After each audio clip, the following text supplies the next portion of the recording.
you are passing efficiency. After you changed, could you see some good thing by merger? Maybe I ask it again, but I wanted to ask you from different way. No, I don't think I can say if it's good or bad. It has good things and bad things, but the difference is if when the ministry said we're going to merge this, they didn't say we're going to merge you because we want you to find out if you can do the way you do things in a different way. That wasn't the message. The message was we're merging you so that you can be stronger while we cut funding. I see. So that's a different way. So there's a very much different way as an organization. Do you merge because you get a strategy of change, or do you do a merger with a strategy of efficiency? That in itself colors what affects the way of how you do things.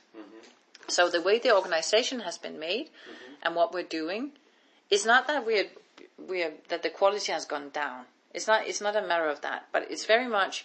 It's not that we haven't been sitting and discussing, are there any users that we do not reach? Are there any institutions that we don't collaborate with, that we would like to collaborate with? That wasn't the task from the ministry.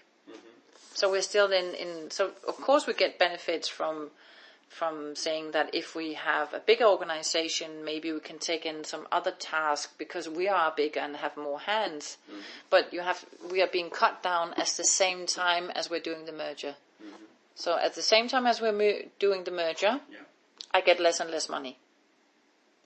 So that means that I don't have the power of developing programs because I'm trying just to make my everyday life in the library function. So it takes a lot of resources to merge, but we're being cut down at the same time. So that kind of, you see what I mean?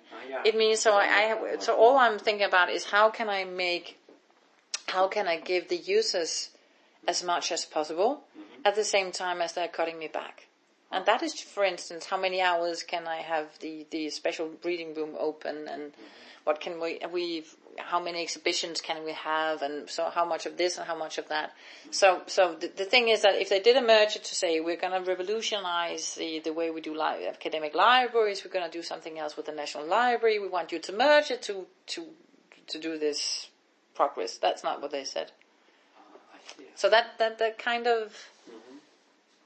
I can totally understand what you mean. Yeah. So, and at that time, maybe you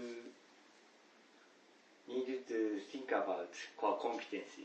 So, how do you reach users by using library and competencies? And what is the most important competencies of librarians for the society? So, could you explain about it? I think it's very different. Very different. Yeah. Different means... Different means what users do you have? Do you work in a municipality library? Do you work in a public library? Do you work in an academic library? Do you work in digital humanities? Do you work in customers relations? I mean, for me... This national library, from your perspective,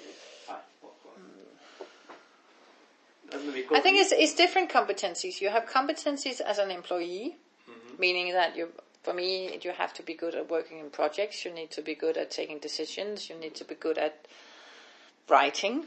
You need to be good at defining projects. That's kind of internal competencies. And then I have competencies toward the users, which are something completely different.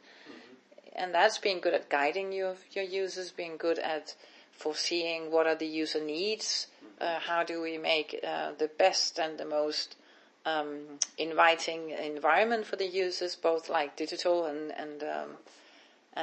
in the house and in the reading room. So you have different the competencies that you use towards your users is not the same competencies that you use when solving the task.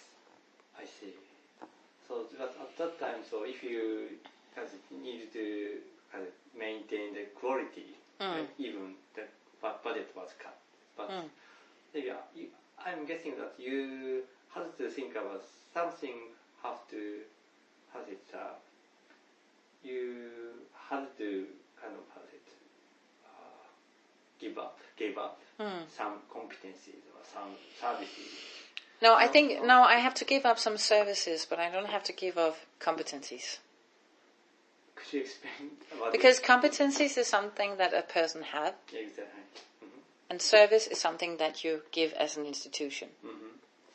And giving the service is not the same as the competencies that the person have. Yeah. Actually, I have to have more competencies because the less people I have, the better they need to be.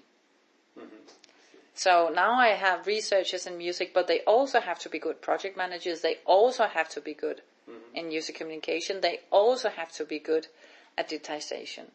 Before I could have someone who was really good in music, but maybe wasn't that good at digitization or project management, but that was okay because he or she was good with the client, with the users.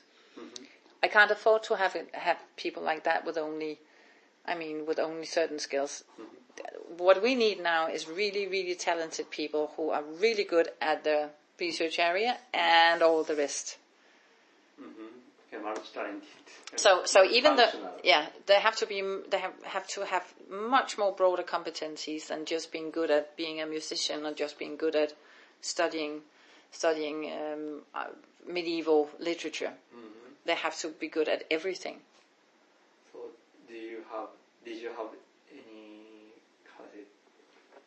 plan about this? But you just discuss it. You discuss it in the manager group as to when we have an open position, what kind of profiles should the person have, and when we have to fire people, we of course discuss which one can we let go. And back in the old days, we still you could have colleagues where you would say, okay, he or she it's time for he or she to leave. But everybody I have left now are good. I don't have anybody left where I can say, he or she lacks this and that, because we are so few. So if I want to see the transition of the competencies, kind of each librarian or each staff, so do you have any document about that? For instance, like position descriptions or something. If I see the position description from around 2010 to current one, for instance, I can see the kind of multiple competencies. No, because I won't give you that because that's confidential. I won't. No. Yeah, no, because that's internal papers, and I can't give that to you. Or like, what do you do if you have some like document to explain this current situation? The current situation means about librarians' competencies to staff, maybe. So maybe that has the environment was changed. And so no, I think it's we very much talk about it verbally. It's not like. You can see it in the when we do hiring. You can see when we have a job application, you will be able to see. I can send you the latest job application we had, where you can see how we've been formulating what kind of competencies do we need you to have, and I can send that to you. But I don't, again, because we can't say one competency. I mean, I have people who work in storage. They are not librarians. They need to have some ground skills, and I have many different people working within the institution. I'll see what I can find for you. Great, thanks. So maybe you already noticed that my interest is in transitions of competencies and organizations. Yeah, but I think that if you look at it, it's just the transition that we are going through is not is not a transition which is unique for the librarians or the academics. The transition that we're going through is what you see in all of the public sector. Is just like that you need to have some basic skills as to being capable of digital, that you need to be good at digitization, you need to be good at research, you need to be good at working in project groups and so on. But that's kind of some common skills that everybody is asking for in the public sector. And it's not just in the libraries, but it's a what you would call a mega trend of the way that it's going. So you can read a lot about just like what's the skills for a public